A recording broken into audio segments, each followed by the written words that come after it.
Well, look what we have on the bench today.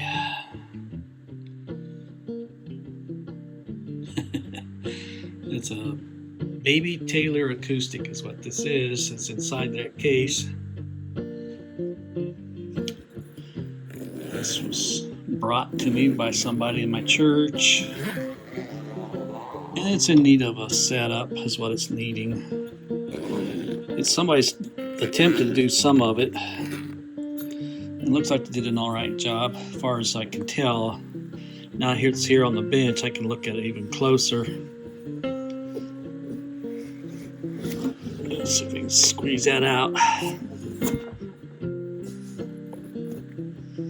And there she is. I played this the other day just to see how things are on it, and plays really good. I'm going to check the electronics out for him. He wasn't sure if they work or not, so we'll be checking that out. It appears like somebody's done some fret work on it. They've already cut the nut here, so those are all nice, right where they're supposed to be. And it's just the action's still a little high on it. So he was wanting to bring it down. See if I can find my high-tech measuring device here. And slide that quarter in there. We'll see how high up it is. See, that's how high up off the 12th fret it is. So we're going to try and attempt to bring it down some. At least get it close to that quarter. And how we're going to do that, we're going to take the nut down. There's plenty of nut there to do that with, and we can bring that nut down. And that should get us in the ballpark. I already checked the neck break in it. It's right where it's supposed to be. Not too much, not too little. That's where I like them. So we probably won't adjust the truss rod on it at all, because I don't have my camera on a stand right at the moment. What I like to do is hold it down at the first fret. I like to hold it down here at the 12th fret, and then I check the gap between the 5th and the 7th fret up here, 6th fret, whatever, and see where that's at. I usually like mine just to be almost flat. If you take a 20-pound piece of paper, I like to be able to slide that 20-pound piece of paper in there, and that's usually how I like them. And again, all this stuff is subject to change. I'm going to set this guitar up and get the action down lower. And as I said before, I don't use feeler gauges and all that stuff. I just do it by sight and feel. And but the thing sounds pretty good. I've played several of these throughout the years and worked on a few, and I'm always amazed how good they sound. And I'll be doing a sound bite on it. And but anyway, I'm gonna get this up on the stand and get this case off of the workbench, and then we're gonna get to work on this. Also, he gave me some strings I've never used before. He bought a guitar by the same name, another acoustic guitar by the same name. Zagger, I guess is how you would say that. And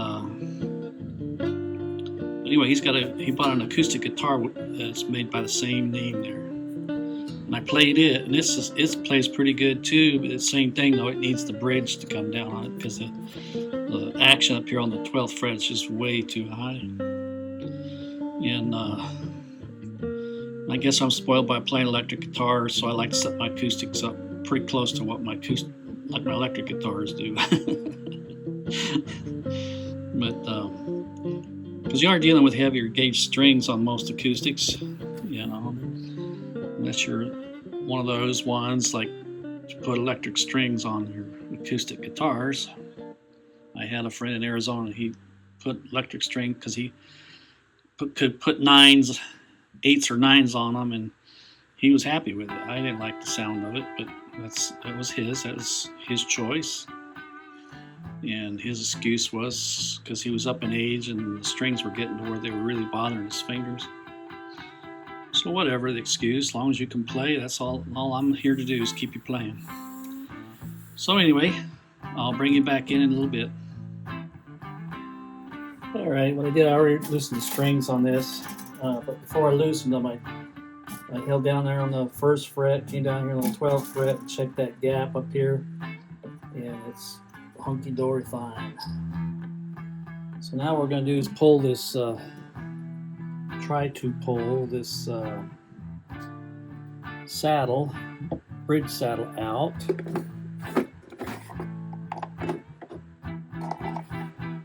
Without causing a lot of damage.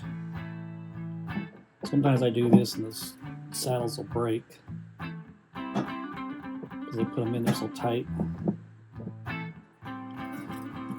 And try and get it out without taking the strings off is what I'm trying to do.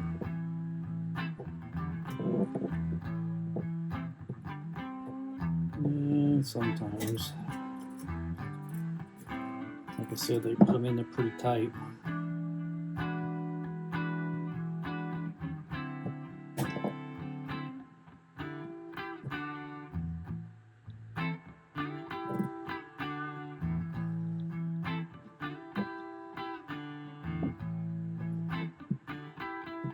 There we go. So at least them strings up some more. Oh, it's a bone. This is a bone saddle. That's pretty cool. So what we'll do is to take this down a little bit. I'll have to take it out to the shop and use my sander out there, so it'll be off camera what I do to it. And then we'll take that down some, bring it back in, test fit it, and if it's still not low enough, we'll keep at it until we get it. All right, I'll bring you back in as I get more here. All right, I got the saddle sanded down on this. Got the action pretty close to where I like them. I did adjust the truss rod a little bit on there just to help bring it, give it some back bow, not forward bow. It still has a little bit of a relief in it, but not a whole lot. And probably a 20-pound piece of paper would fit snugly between that. And so far, I don't detect any fret buzz on it, so I think we're okay. Whoops, there's one.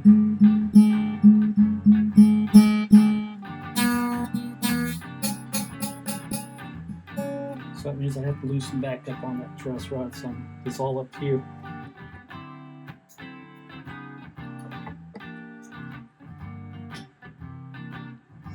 So take a little bit off. Twist that again. That's better.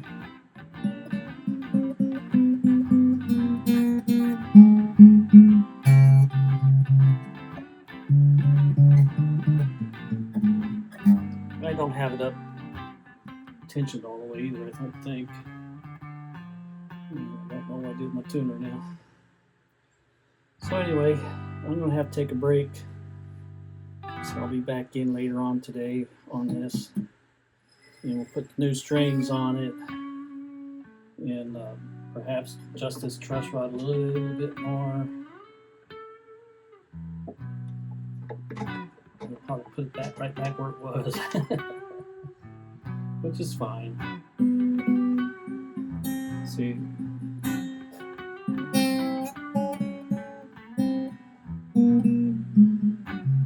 Yeah, that's where it should be right there. And if we need to, we'll file the frets some. Yeah, it's still closer than what it was, so. Alrighty, I'll bring you back in a little while. I gotta take a break. Well, alright, here we go. We're gonna put on some new strings on this git fiddle.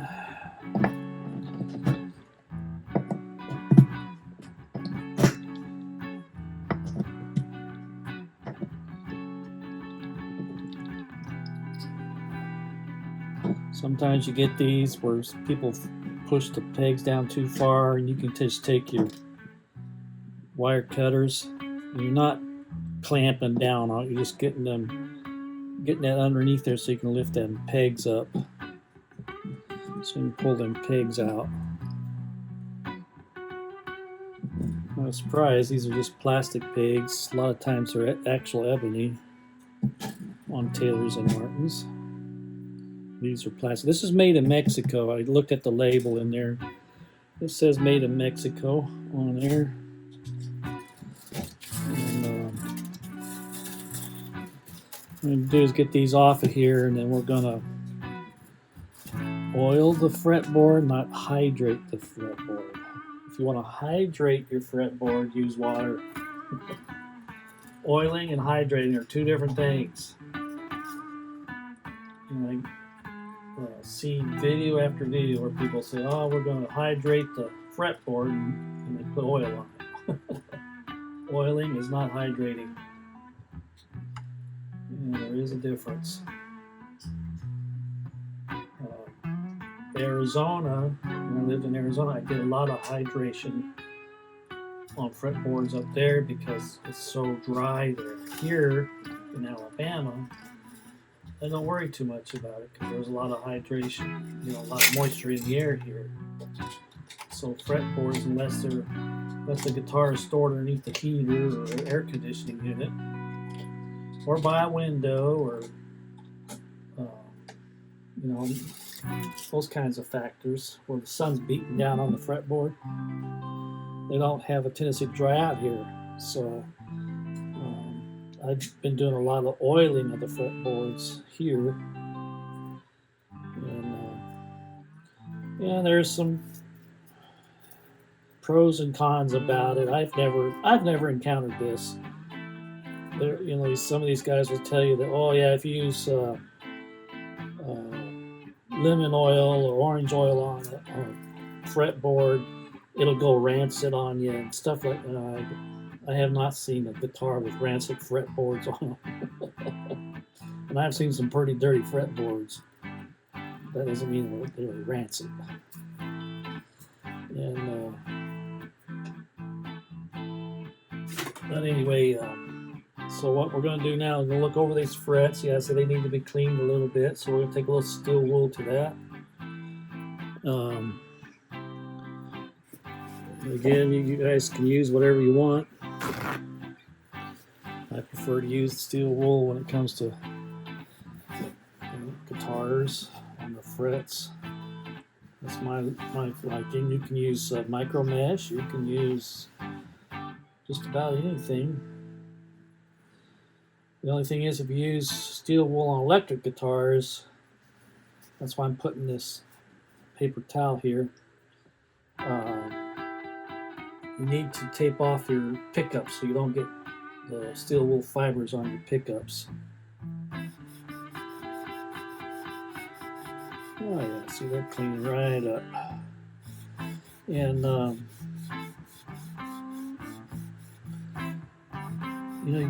when you buy these guitars, even brand new, I've been finding out here of late, only from my own personal experience,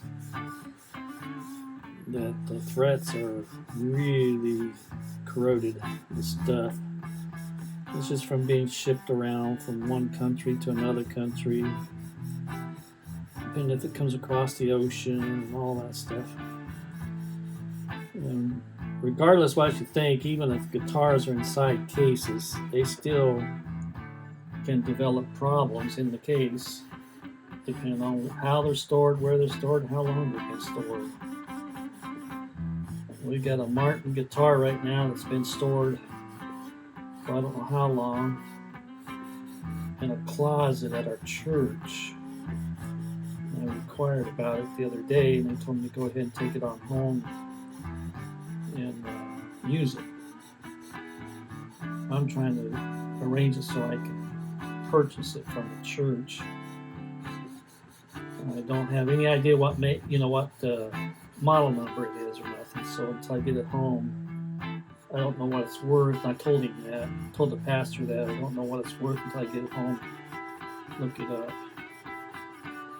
But It's got a really nice case. It's probably got a $250 case on it, so it's got to be worth. The guitar itself's got to be worth something. So we'll see what happens with that. If it's too expensive, I won't buy it. I'll just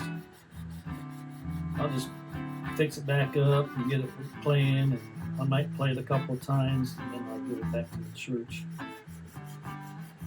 But we'll see what happens with that. I'll bring that home Sunday after church this week.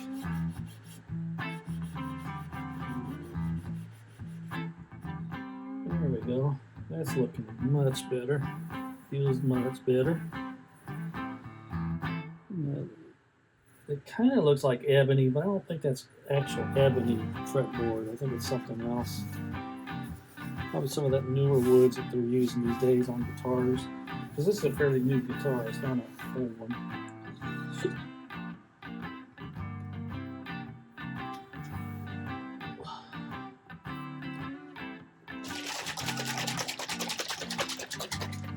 And I'm going to use this stuff right here. I like it, and that's all that matters.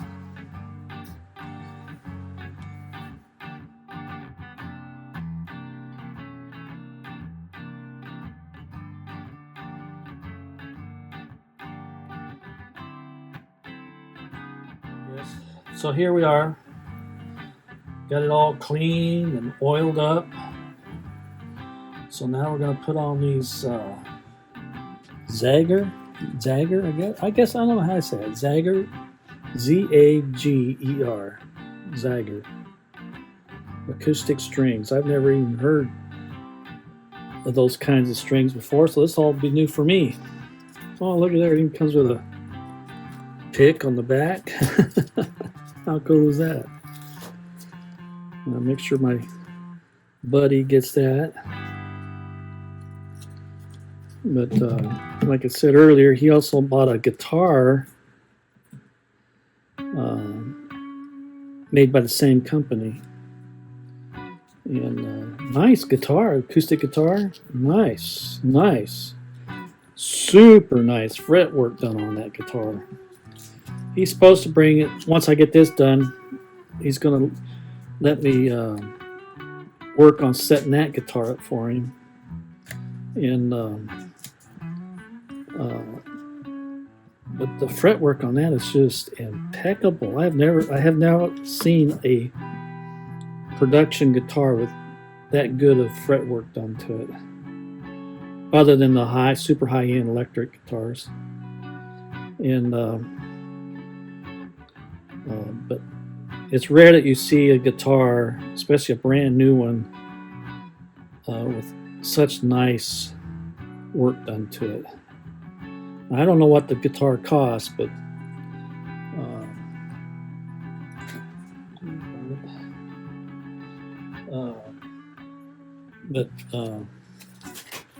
I was kind of impressed with it, you know, and it takes a lot to impress me these days.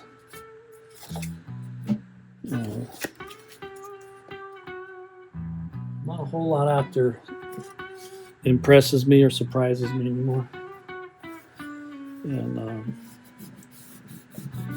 all right, this is also an electric acoustic, and it looks like what Taylor has done with this. It's got some.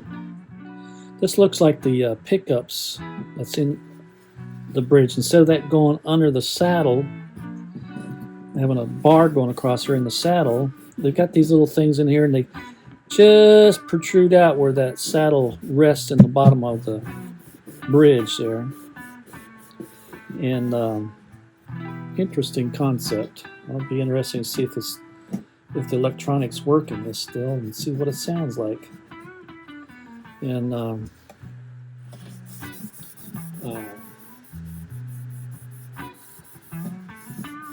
always something new coming out. Always something. Some new fangle-dangle idea that way.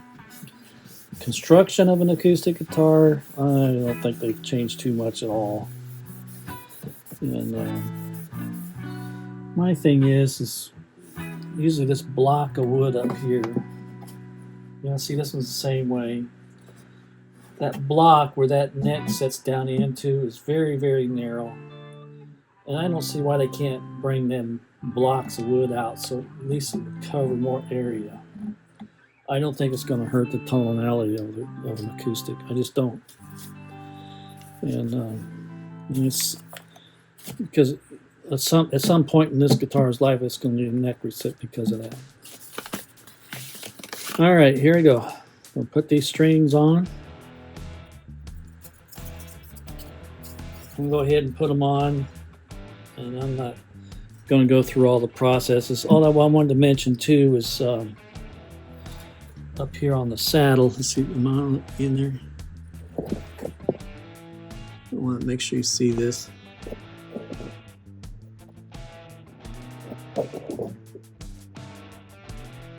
All right, from the factory, they've already been cut here.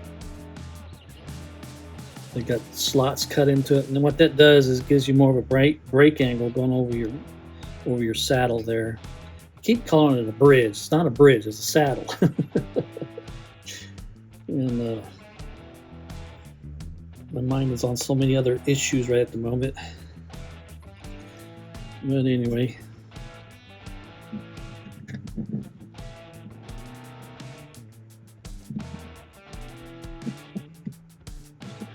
I think I do wish that some of the younger generation that's doing music would pay attention to some of us older guys. It seems like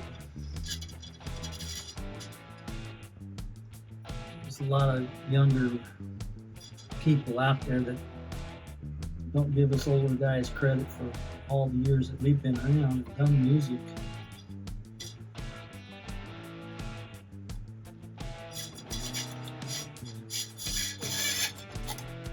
I know, I was once young too, and I think I knew it all.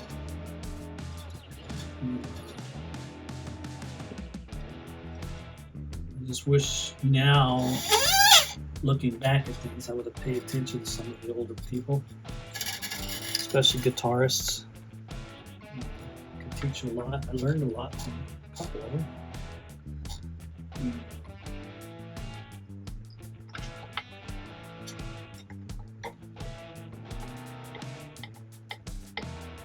Especially ones like me, where I've played music ever since I was 9 years old. Learned to read music by the time I was 12. And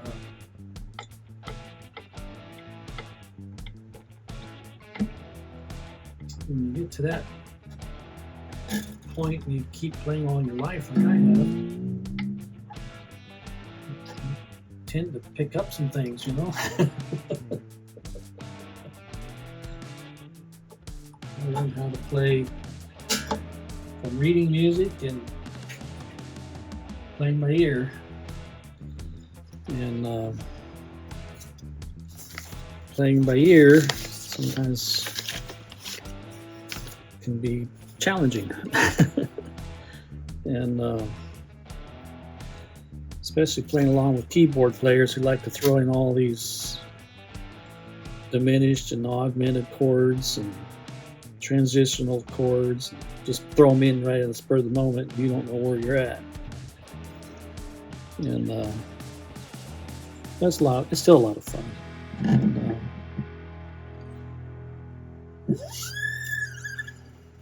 all right, I'm going to go ahead and string this up off camera, and I'll bring you back when I get her up and play, and we'll check out the electronics. All right, here we go. It's a Taylor Meanie is what the label says. I always called them baby Taylors. I think other people out there also call them that. It's called a GS Mini by Taylor. Again, it's made in Mexico. And has a really good sound to it.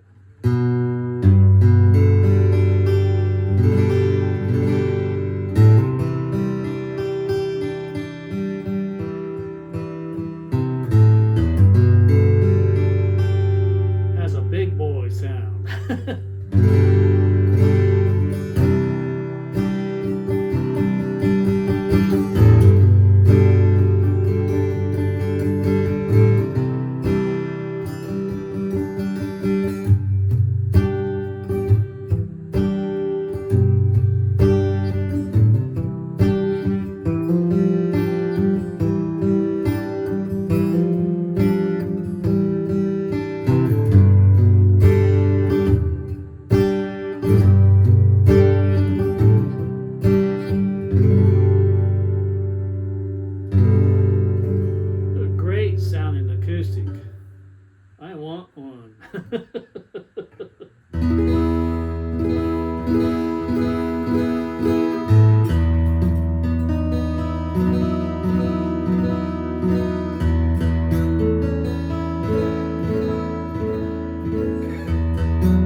it plays.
Well, there you have it. Little mini Taylor, baby Taylor, whatever you want to call it, Taylor you want to call it. Pretty nice little guitar. I can't quite decide. It feels like a D-shaped neck on it. In fact, on the underside here, on this underside, it's a little more flat than the top side. The top side seems more round than the bottom side, which I've done that on guitars where I flatten the bottoms out so it fits your hand better as you're coming up, and it fits your thumb better as you're coming up playing lead or whatever. And actually, it's a pretty comfortable neck. I like it, and I can't find anything bad about this little guy. I like it because it's small. It has a big sound when plugged in. I don't know. Let's see what it can do here.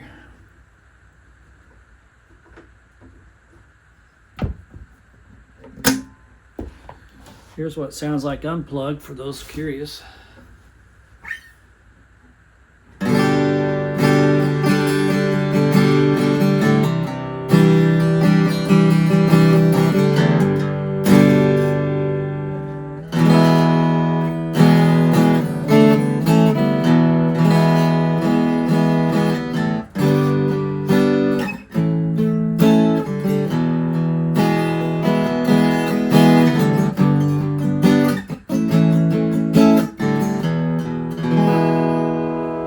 Great little guitar.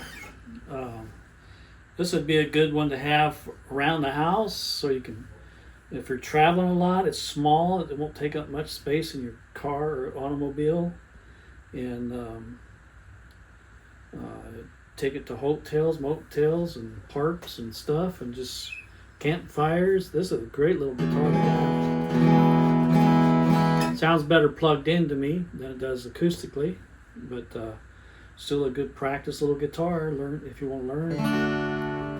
I don't know what these cost. I didn't look it up, but pretty cool little guitar. I like it, and I recommend it. There's no battery, so worry. Oh yeah, there is. There's a little battery up here. It's one of those flat wafer batteries that goes in here. Easy to change out. You just pinch in two little things, pull it out, put a new one in, drops in. I used the built-in tuner on it when I went to tune it up, and it works great. Pretty cool little guitar. Pretty cool. And I was trying to decide what kind of wood that is. I don't know. I didn't look because I didn't look this up. You know, I don't think it's mahogany. It could be, but I don't think it is. I think it's more of a walnut, is what I'm thinking. Could be something different. Could be rosewood, as far as I know. What do I know? I'm just an old guy who plays guitar. So anyway, great little guitar. And I'll be talking at you.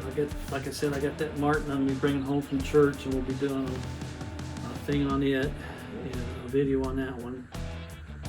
I can't think of anything else of the future that I'm going to be doing.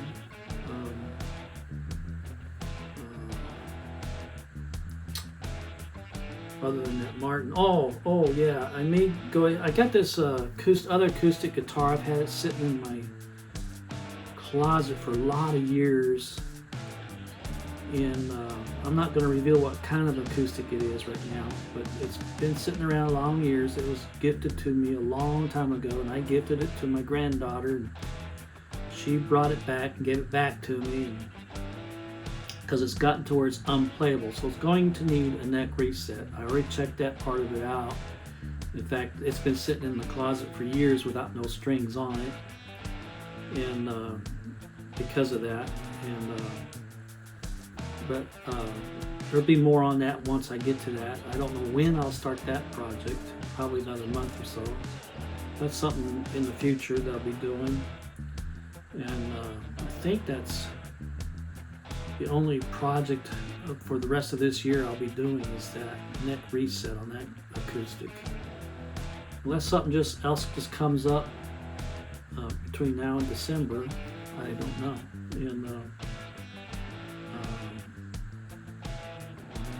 but anyway, what's been happening, I've been taking a different guitar into church every week because most of my stuff right now has never been played in a band setting, and so it's nice to just take my guitars in and see what they sound like, and some of them are really, really blessing my socks off. They really sound good, and so I'm excited over that. So I can't wait to get some of the other ones under my belt, but we'll see how long that lasts. But anyway, you all be cool and be at peace with one another, and hug somebody today. I'll talk at you later.